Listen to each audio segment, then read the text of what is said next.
have been on their feet for about the last 40 minutes with the teams announced their opening day lineups and their entire rosters and the World Series trophies.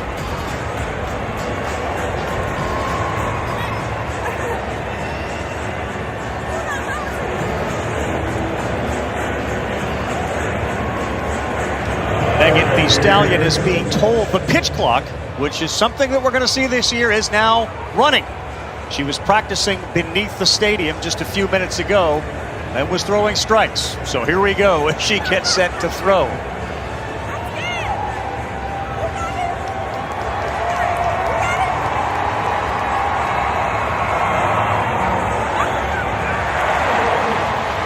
With that, we are underway and set for the first pitch as we get set for opening night baseball here in Houston. A special thanks to Carl Weathers for voicing